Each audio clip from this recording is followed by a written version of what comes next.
अस्सलाम वालेकुम गाइस, आपका खबर कैसे हैं आप लोग। उम्मीद करता हूँ खैरियत से होंगे। गाइस, इस वक्त मैं इंडोनेशिया के शहर बंदुंग में हूँ और आज की वीडियो में मैं आपको बताना चाहूँगा इंडोनेशिया में जो यहाँ पे स्टाफ काम करता है तो वो ऑनेस्ट हैं या किस तरह काम करता है, तो उनको मैनेज कैसे करना है। ठीक है, तो क्या क्या मिस्टेक्स हैं जो स्टाफ यहाँ पे करता है। ठीक है, मैं आपको ये बताना चाहूँगा। मेरा तकरीबन मुझे 7 महीने का मेरा एक्सपीरियंस है, मैं आपसे शेयर करूँगा। गाइस, सबसे पहले मैं आपको बताना चाहूँगा कि जब मैं इंडोनेशिया आया ना यहाँ पे, जब मैंने ये सारा प्रोसीजर कर लिया, जब मैंने कंपनी भी बना ली, किताब भी हो गया, सारा कुछ हो गया, जब मैंने बिज़नेस स्टार्ट करना चाहा ना, मैंने बिज़नेस का सारा सामान ले लिया। ठीक है, बिज़नेस का सारा सामान हो गया। जब मैंने ओपनिंग करनी थी, मैं काफ़ी ओपनिंग से पहले ना काफ़ी ट्राई कर रहा था यहाँ पे जो ना स्टाफ हायर करने की कोशिश कर रहा था। ठीक है, मैंने ओलेक्स पे भी ट्राई किया, मैंने जो है फेसबुक जो है वहाँ भी मार्केट प्लेस। ठीक है, तो मैंने काफ़ी लोग जो है ना ओलेक्स से जो है ना काफ़ी देखे, मुझे सीरीज भी मिली। तकरीबन 900 प्लस सीरीज आई हुई थी। ठीक है, 900 प्लस सीरीज, जिसमें से मेरा प्लान था कि शुरू शुरू में मैंने ना, क्योंकि मेरा एक्सपीरियंस अभी नहीं था यहाँ इंडोनेशिया के हवाले से, मेरा पाकिस्तान का एक्सपीरियंस था रेस्टोरेंट के हवाले से तकरीबन 6-7 साल का। तो मैंने सोचा क्यों ना अभी स्टाफ जो है ना शुरू में कम हायर करते हैं, क्योंकि सेल को देखते हैं, बिजनेस देखते हैं कि कैसे काम करता है यहाँ पे। अगर बिजनेस अच्छा हुआ, ग्रो किया शुरू शुरू में, यानी कि रिस्पॉन्स अच्छा मिला कस्टमर का, तो फिर मैं और भी स्टाफ हायर कर लूंगा। लेकिन यह है कि शुरू में मैं अभी देखता हूँ, मेरा माइंड था मैं तकरीबन 2 से 3 लोग शुरू शुरू में हायर करूँ। ठीक है, 2 से 3 लोग तो वैसे रेस्टोरेंट के हवाले से बहुत कम थे, लेकिन मैं चाह रहा था कि 2 से 3 लोग जो है ना हायर करके अभी मैं कस्टमर रिस्पॉन्स देखता हूँ कि कस्टमर लाइक करता है मेरा फूड और क्या उनका रिस्पॉन्स है, क्या फीडबैक। ठीक है, तो 900 प्लस सीरीज मैंने आई हुई थी। मैं सीरीज को पढ़ता था, ट्रांसलेट करके एक एक करके उसकी लिस्ट बनाई। ठीक है, लिस्ट बना के मैंने कॉपी पेंसिल लेके लिख लिया उनको, यानी कि शॉर्ट लिस्ट कर लिया। शॉर्ट लिस्ट कर लिया कि ये लोग जो है ना मेरे जो है शॉप के करीब भी रहते हैं। ठीक है, और ये लोग जो है ना मुझे अच्छे लग रहे हैं, कि यानी कि उन लोगों ने मुझे जिस तरह की सीवी भेजी थी तो काफ़ी एक्सपीरियंस पर्सन लग रहे थे और काफ़ी अच्छे लोग लग रहे थे। तो ठीक है, मैंने सोचा कि ठीक है क्यों ना इनको शॉर्ट लिस्ट किया जाए। ठीक है, शॉर्ट लिस्ट करने के बाद मैंने जो है ना फिर एक एक करके लोगों को कॉल की। ठीक है, जो कुछ लोग कॉल उनको की जो इंग्लिश बोलना जानते थे। ठीक है, और मैसेज उनको किया जो इंग्लिश बोलना नहीं जानते थे। मैंने सबको यानी कि इन्फॉर्म किया मैंने उनको इंटरव्यू के लिए बुलाया, उनको कहा कि आप इस दिन इंटरव्यू के लिए आ जाए। तो 900 प्लस सीवी मैंने सारा कुछ देख के शॉर्ट लिस्ट करने के बाद जब मैंने इंटरव्यू के लिए बुलाया, ठीक है, तो कोई बंदा भी समझ लें नहीं आया इंटरव्यू के लिए। कोई बंदा भी नहीं आया, हालांकि हर बंदा कह रहा था कि इंशाल्लाह हम जरूर आएंगे, इंशाल्लाह हम जरूर आ रहे हैं, हम आ रहे हैं, इतने बजे हम आ रहे हैं। तो एक लड़की सिर्फ आई, एक लड़की।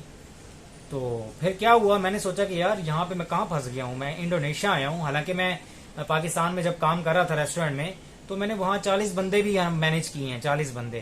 ठीक है, क्योंकि वो इंटरनेशनल रेस्टोरेंट था फास्ट फूड का, नाम नहीं लेना चाहूंगा, लेकिन यह है कि मैंने काफ़ी एक्सपीरियंस हासिल किया वहाँ से। तो 40 लोग भी मैंने एट अ टाइम मैनेज किए हैं। मुझे पता था कि स्टाफ को कैसे मैनेज करना है, फूड हैंडलिंग कैसे करनी है, डिलीवरी कैसे मैनेज करनी है, और कस्टमर सर्विस जो फ्रंट साइड पे है वो कैसे हैंडल करनी है। ठीक है, तो एक लड़की सिर्फ आई, तो मैंने उसका इंटरव्यू लिया उसको, और दिल में सोचा इसी को मैं रख लेता हूँ, क्योंकि मेरा तो इस तरह काम ही शुरू नहीं होगा, क्योंकि यहाँ मैंने रेंट ऑलरेडी पे कर लिया है, साल का रेंट दे चुका हूँ। इस तरह तो मेरा नुकसान हो रहा है, क्योंकि ऑलरेडी 2 महीने गुजर चुके थे। वो इस वजह से डॉक्यूमेंटेशन के हवाले से, क्योंकि शॉप तो मैं ले चुका था, डॉक्यूमेंटेशन के हवाले से 2 महीने गुजर चुके थे। ठीक है, और लाइसेंस के हवाले से, डॉक्यूमेंटेशन के हवाले से मैंने सोचा क्यों ना इसको रख लेते हैं। मैंने उस लड़की को रख लिया, हायर कर लिया। मैंने उसे कहा कि ठीक है आप कल से आ जाएं। तो उसने मुझे कहा, उस दिन जब इंटरव्यू मैंने लिया तो उस वक्त जुमरात का दिन था, तो उसने मुझे कहा मैं कल तो नहीं आ सकती, तो मैं इंशाल्लाह मंडे से आ सकती हूँ या संडे से आ सकती हूँ। मैंने कहा ठीक है कोई मसला नहीं है, आप संडे से आ जाएं, कोशिश करें संडे से आ जाएं, ताकि मैं काम तो स्टार्ट करूँ ना, अपना ओपनिंग तो करूँ, सॉफ्ट ओपनिंग। ठीक है, काम मैंने स्टार्ट करना था, वो संडे को आ गई, उसका प्लान बन गया संडे को हम जो है मार्केट चले गए, सामान हमने साथ में खुद लिया। मैंने उससे पूछा कि भाई आपने क्या क्या लेना है सामान, आपको क्या क्या चीज़ों की ज़रूरत है मुझे बता दें।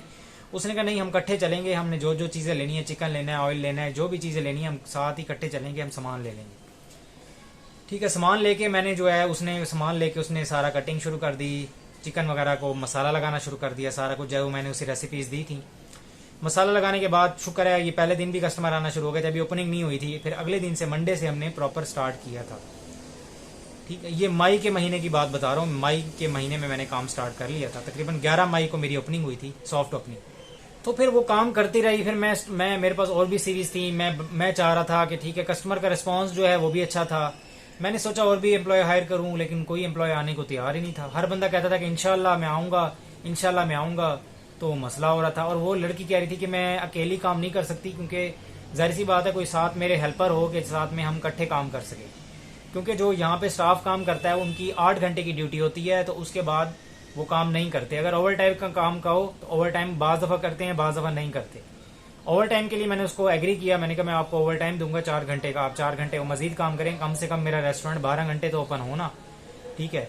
फिर ये हुआ कि यानी कि वो फिर मैंने और लड़कियां यानी कि लड़कियां और लड़कों के मैसेज किए कि भाई आप इंटरव्यू के लिए आ जाएं। तो कोई भी नहीं आ रहा था। बड़ी मुश्किल से एक लड़का आया। तो उसने मुझे कहा कि भाई बात ये है कि आपका मैंने सारा सिस्टम देख लिया है। इंग्लिश बोल सकता था वो, ठीक है ना। तो बाकी ये है कि वो कहता है कि मैंने उसे बताया ये सैलरी है, आप ये इतने घंटे की ड्यूटी है। तो उसने कहा पहले मैं अपनी वाइफ से मशवरा करूंगा, घर जाऊंगा, फिर मैं आपको नेक्स्ट डे बताऊंगा। तो वो फिर घर गया। अगले दिन उसने मैसेज किया कि भाई मैं नहीं आ सकता। मैंने कहा क्यों? कहता वो वाइफ मुझे काम करने की इजाजत नहीं दे रही। तो गाइज यहाँ पे टू द पॉइंट मैं आपको ये कहूँ कि यहाँ पे जो है ना स्टाफ ढूंढना और स्टाफ हायर करना बहुत मुश्किल काम है इंडोनेशिया में। आप उनको उनकी मर्जी की सैलरी भी दे रहे हो ना, तब भी बहुत मुश्किल काम है। लेकिन ये है कि आप उनको उनकी मर्जी की सैलरी नहीं दे सकते, आप अफोर्ड ही नहीं कर सकते। क्योंकि बाज दफा ऐसा होता है ना कि उनका जो एक्सपीरियंस है ना, उनका एक्सपीरियंस ही यानी कि बड़ा अजीब है। एक्सपीरियंस ही नहीं है। यानी कि वो कहते हैं, अच्छा यहाँ पे जो है ना झूठ बहुत बोला जाता है। यहाँ पे ये कहते हैं कि एक तो पहला झूठ बोला जाता है कि हम कल आ रहे हैं काम पे, इंटरव्यू के लिए आ रहे हैं, इंटरव्यू के लिए नहीं आते। दूसरा ये झूठ बोला जाता है कि आप कहते हैं कि आपको ये मेरा मेन्यू है, आप ये मेन्यू चेक कर लें, आपको ये सारा बनाना आता है, ये सारा जितना भी मेन्यू है ये सारे खाने बनाने आते हैं। तो सब कहते हैं हाँ वीसा का मतलब है हाँ हम बना सकते हैं, वी कैन। ठीक है। जब इंटरव्यू के लिए आते हैं, जब मैं कहता हूँ टेस्टिंग करें, तो उनको कुछ भी बनाना नहीं आता। ठीक है। फिर आपको नए सिरे से मेहनत करनी पड़ती है। उनको पहले आप काम सिखाएंगे, वो बिल्कुल सादगी के साथ, झुक के और काइंडनेस के साथ काम सीखते हैं। जब उनको काम आ जाता है फिर वो आपको आंखें दिखाते हैं, फिर आपको एटीट्यूड दिखाते हैं। यहाँ पे ये सीन चल रहा है। अक्सर एम्प्लॉयज के साथ तो अक्सर एम्प्लॉय ने तो मुझे धमकियां तक दी हैं कि हम जो है ना यहाँ पे जो लेबर एंड जो ह्यूमैनिटी, इनका जो लेबर और जो है डिपार्टमेंट है जो इंसानियत की यानी कि रूल्स एंड रेगुलेशन को देखता है, लेबर जैसे हमारे पाकिस्तान में लेबर कोर्ट है, इनकी यहाँ पे लेबर डिपार्टमेंट है जो यहाँ के लेबर के हकूक वगैरह को देखता है। ठीक है ना, रूल्स एंड रेगुलेशन को।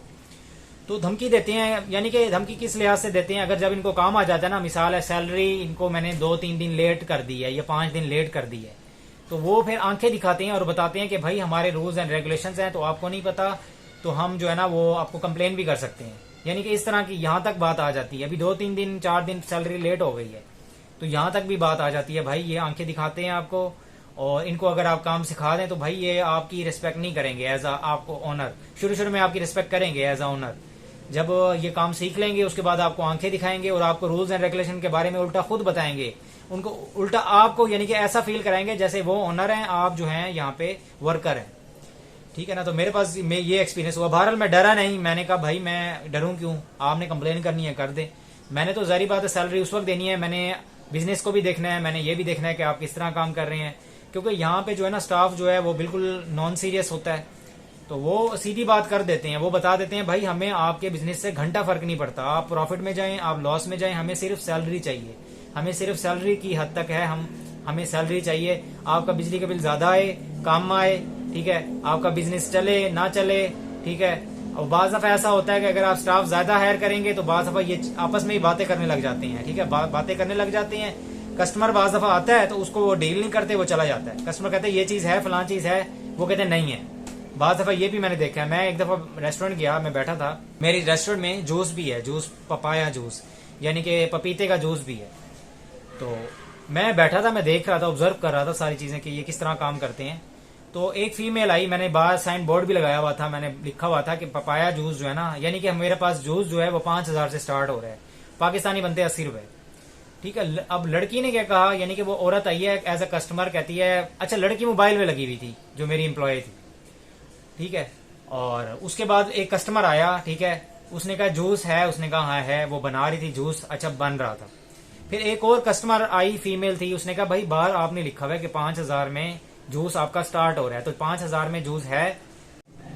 अच्छा उसने कह दिया गा आडा, ठीक है। उसका मतलब है आडा का मतलब है अवेलेबल, गा आडा का मतलब है नॉट अवेलेबल। ठीक है, मुझे इस बात पे इतना तब चढ़ी और वो चली गई, यानी कि मैं उसे रोकना चाह रहा था, आवाज देना चाह रहा था, वो कस्टमर चली गई, फीमेल ना, वो खातून थी। ठीक है ना, यहाँ पे जो ओल्डर खातून होती है ना उनको कहते हैं ईबू। ठीक है ना, तो मुझे बड़ा गुस्सा आया। मैंने रात को क्या किया, जैसे ही शॉप क्लोज होने से पहले मैंने कहा भाई, मैंने उसे समझा दिया, तुमने क्या मसला है तुम्हारे साथ, ये क्या किया है तुमने। ठीक है, तो मैंने उसे कहा कि तुमने लेना है, अब ये मेरी कस्टमर तुमने खराब किया है ना, अब ये तुमने लेना है, तुम परचेज करोगी ये। फिर रात को जबरदस्ती उसको मैंने ना एम्प्लॉय को मैंने सेल किया, मैंने कहा तुम वो तो आएगी नहीं, तुम परचेज करो।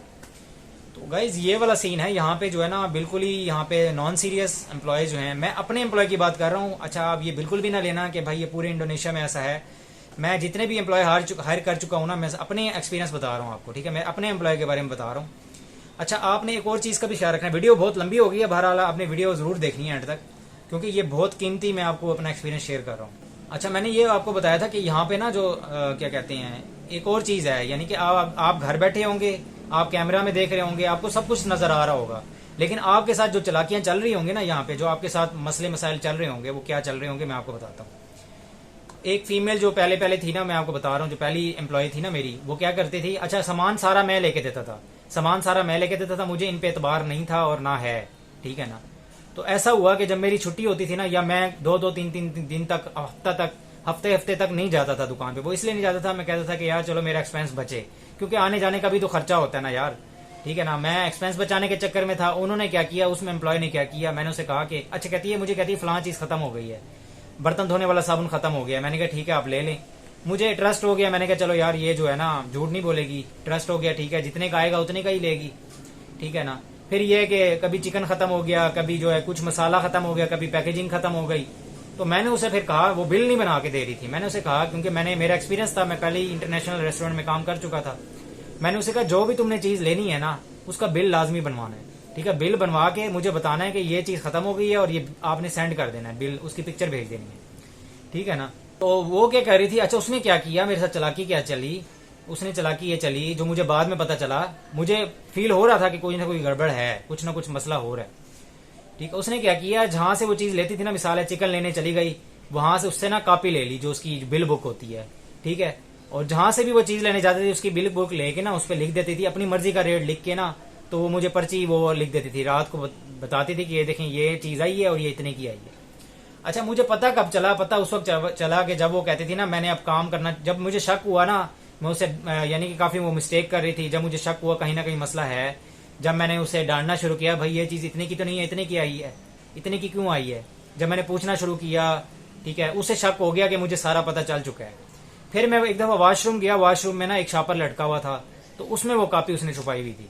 ठीक है, बिल बुक वाली, जो रात को लिखती थी कि भाई ये चीज इतने की आई है, ये चीज इतनी की आई है। तो आपने इस चीज का लाजमी ख्याल रखना है, क्योंकि कैमरे जो है ना वॉशरूम में नहीं होते। ठीक है ना, इस चीज का लाजमी ख्याल रखना है। और आपने जब भी चिकन लेना है या कोई भी चीज लेनी है, वो काउंट करके लेनी है। मिसाल है, आप चिकन ले रहे हैं, चेस्ट का पीस ले रहे हैं, 1 किलो ले लिया आपने चेस्ट का पीस, वो आपने चेस्ट का पीस आपने दुकान पे लेते हुए आपने लिख लेना है कि भाई चेस्ट का पीस आपने कितने पीस आए हैं 1 किलो में, वो आपने पीस लिख लेने हैं छुपके से।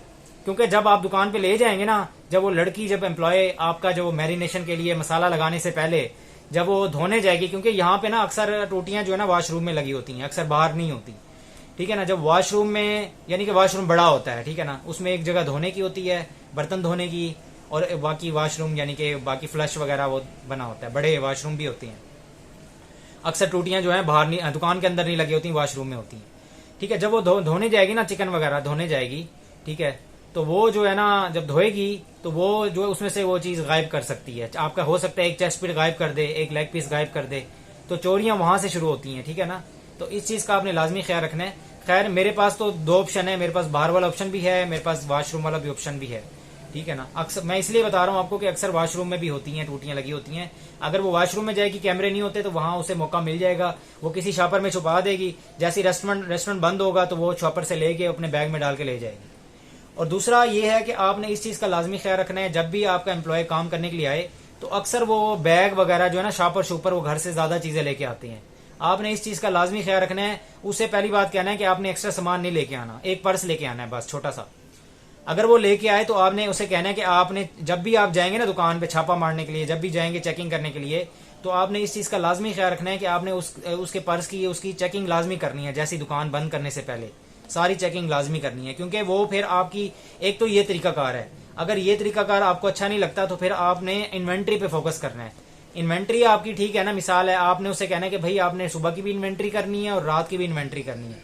जब आपकी इन्वेंट्री सही है, मिसाल के तौर पे आपके पास 100 चिकन पीस हैं, 50 चिकन पीस आपके सेल हो चुकी हैं, तो रात को आपके पास 50 चिकन पीस होने चाहिए। अगर नहीं है तो आपके रेस्टोरेंट में चोरी हो रही है। ठीक हो गया? तो ये लाजमी आपने चेक करना है। आपने इन्वेंट्री पे फोकस करना है। अगर आप पर्स नहीं चेक करना चाहते, आप इन्वेंट्री पे फोकस करें, आप उसकी सारी इन्वेंट्री देखें। अगर आपकी इन्वेंट्री ठीक है ना, आपकी रेस्टोरेंट में चोरी नहीं हो रही। जब आप मिसाल के तौर पे आप छुट्टियां करेंगे, आप नहीं जाएंगे दुकान पे, हफ्ता हफ्ता नहीं जाएंगे, 2 हफ्ते नहीं जाएंगे, तो फिर आपने इन्वेंट्री बाद में चेक करनी है, लेकिन आपका काम पहले हो चुका होगा। ठीक है ना? कैमरे में साफ नजर आ रहा होता है कि कितने पीस चोरी हो रहे हैं, क्या हो रहा है, क्या नहीं हो रहा, ये सब पता चल रहा होता है। ठीक है ना?